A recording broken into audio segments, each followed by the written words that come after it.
আচ্ছা আচ্ছা। এই নে তাড়াতাড়ি খাবার নিয়ে এসেছি, খাবারটা খেয়ে নে। আরে এইসব কাজ বাজ বন্ধ কর তো, খাবারটা খেয়ে নে। আরে গোপাল, কাজ বন্ধ করলে খাবো কি রে? আরে বাবা, পেটে দুটো না দিলে কাজটা করবিটা কি করে? আর এই যে আপনাদের কি খিদে পায় না? লাঞ্চ টাইম হয়ে গেছে তো, এইসব কাজ বাজ বন্ধ করুন তো। যান, লাঞ্চ টাইম হয়ে গেছে, লাঞ্চ করে আসুন।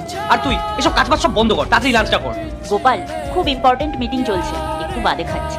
আরে এখন আবার কে ফোন করে?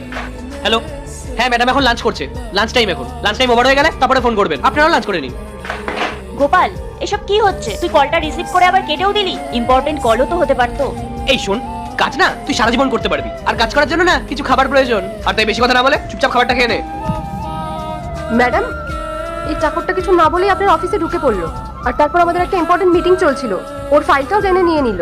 আর যখন আপনার একটা ইম্পর্টেন্ট কল আসলো, সেটাও নিজে নিজে রিসিভ করে কেটে দিল। হ্যাঁ ম্যাডাম, মেঘা তো একদম ঠিক কথাই বলছে। আপনি এত বড় একটা কোম্পানির ওনার, তার মধ্যে আপনার কোম্পানিতে কত এমপ্লয়ি কাজ করে, আর এই সামান্য একজন চাকর এসে আপনার মিটিং এ ডিস্টার্ব করছে, আর এমন ভাব দেখাচ্ছে যেন ও আপনার ভাই। আর এই যে চাকর, তুমি কি দেখতে পাচ্ছ না আমরা এখানে মিটিং করছি? যাও এখান থেকে। আমাকে ক্ষমা করে দেবেন মেম সাহেব, আসলে ও না সকালে তাড়াহুড়োর চক্করে কিছু না খেয়েই চলে এসেছে। আর ও যদি খালি পেটে থাকে তাহলে তো ওর শরীর খারাপ করে যাবে বলুন। তাই জন্য আমি তাড়াহুড়ো করে ওর জন্য এই খাবারটা বানিয়ে নিয়ে এসেছি, যাতে ও খাবারটা খাবার পর তারপরে নিজের কাজটা করে। আমার যদি কোনো ভুল হয়ে থাকে আমাকে ক্ষমা করে দেবেন আপনারা। তুই এসব কি করে বুঝবি? চাকর একটা, তোর কোনো আইডিয়া আছে এখানে কত ইম্পর্টেন্ট মিটিং হয়? কত বড় বড় মানুষ আসে এখানে, আর সবার না একটা ড্রেসিং সেন্স থাকে, কিন্তু তোর তা নেই। কি ছেঁড়া ফাটা জামা পরে একটা চলে এসেছিস।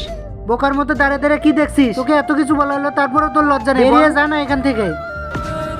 আমাকে ক্ষমা করে দেবেন, আসলে আমি জানতাম না যে এখানে এত গুরুত্বপূর্ণ একটা মিটিং চলছে। জানলে আমি কখনোই এখানে আসতাম না, ক্ষমা করবেন, আমি আসি। গোপাল, দাঁড়া। আচ্ছা, তোমরা যে তখন থেকে ওকে উল্টোপাল্টা কথা বলে যাচ্ছ, তোমরা কি জানো ওকে? তার আগে দেখবো কারা শয়তানকে হারিয়ে আল্লাহকে ভালোবাসে। যারা আল্লাহকে ভালোবাসে ভিডিওতে লাইক করে চ্যানেলটাকে সাবস্ক্রাইব করে দাও। যারা শয়তানকে ভালোবাসো তাদেরকে ভিডিওতে লাইক সাবস্ক্রাইব কিছুই করতে হবে না, কমেন্ট করো আল্লাহু আকবার। কে ম্যাডাম ও? ওর চেহারা দেখি তো বোঝা যাচ্ছে যে এই কোম্পানির চাকরি হবে। ও আমার ভাই হয়। ম্যাডাম, এটা আপনি কি বলছেন? ও আপনার ভাই? না না ম্যাডাম, এটা কি করে হতে পারে? ম্যাডাম, আপনি এত বড় একটা মাল্টিন্যাশনাল কোম্পানির ওনার, আর আপনার ভাই এরকম ছেঁড়া জামা কাপড় পরে আছে? আর সত্যি বলতে আপনার সাথে ওর কোনো মিলও নেই। ম্যাডাম, ও একদম ঠিক বলছে। আপনার ভাই মানে এই কোম্পানির ফিউচার ওনার। ম্যাডাম, ওর মধ্যে তো কথা বলার সামান্য ক্যাপাবিলিটিও নেই। প্লিজ ম্যাডাম, আমাদের সাথে এরকম মজা করবেন না। আমি তোমাদের সাথে কোনো রকম মজা করছি না, আমি সত্যিই বলছি, ও আমার ভাই হয়। ম্যাডাম, ও যদি সত্যি এরপরে কি হয় দেখতে চাইলে পার্ট 2 লিখে কমেন্ট করো।